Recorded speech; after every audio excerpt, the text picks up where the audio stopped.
What's going on, everybody? This is Tyrone with Tech Life, and in today's video I just wanted a brief discussion about network coverage and to see if this crowdsourced map matches your guys' experiences.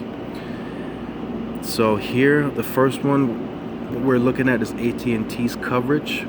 Now the dark blue is LTE and the green is HSPA plus.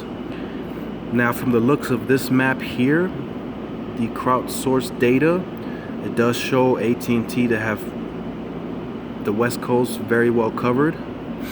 As you can see here, I don't see hardly any gaps on major interstates or cities as far as California, LA, San Diego, San Francisco. It does look to be very well covered, which most carriers have it covered very decently. But what we are looking for is LTE, long-term evolution. That's the essential coverage that we want. Not saying that HSPA plus is bad, but LTE is what we want to be connected to. That's what we're paying for, and that's what the phone's technology allows us to connect to. And as you can see, there's still a lot of HSPA plus on AT&T.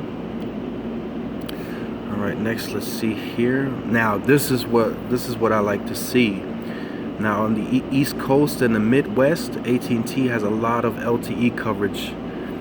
As you can see, there's still some, HSPA. There's a lot of LTE coverage. All that blue is all LTE coverage there. That's definitely, and as time goes by, AT&T is investing more money in their network, and they're getting better as well. So that's pretty solid coverage. So if you have AT&T, let me know how their coverage is on a broader scale as far as traveling and stuff like that, to see if it matches this crowdsourced map. All right, now we have Verizon. Now as you can see, there's a lot more blue in the picture. Verizon is the best network out of all of them, and I've had Verizon, so I can, I haven't traveled all over the United States yet, but I can tell you that their coverage is very solid. And as you can see, there's very, very little 3G. They use 3G. It's a CDMA network. There's very little 3G left. And I'm sure here in the next year or two, those will be LTE as well. In certain areas that you see this green, it's hard to get backhaul to. Those areas are harder to get that to. So they're definitely working out a solution there for that. Wow, I'm impressed. Alright, so now here we go to the Midwest. We got Texas, and as you can see, still a lot of blue, very little green. So you're pretty much picking up LTE pretty much anywhere. I mean, if you're a trucker, if you travel a lot, I mean, Verizon has to be the network.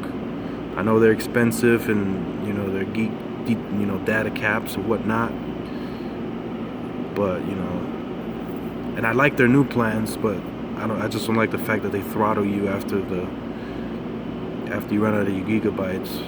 That's almost useless, so you might as well just turn off your data. All right.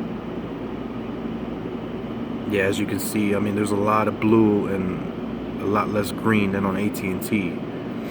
And I'm gonna say it now. I mean, this is just my opinion, but in another year or two, this could easily be all blue. Verizon is, in my opinion, the closest network to having an all LTE network, in my opinion. Now let's move on to the next one. T-Mobile. Now, this is where it gets interesting. T-Mobile is claiming that they will catch Verizon in the next 12 months. By pops, not by square miles. That's a big difference in terms of how many people they cover. So that does not necessarily mean they will have the same coverage as Verizon. They will just cover the same amount of people. So there could be areas where Verizon has coverage and T-Mobile still doesn't. But as you can see,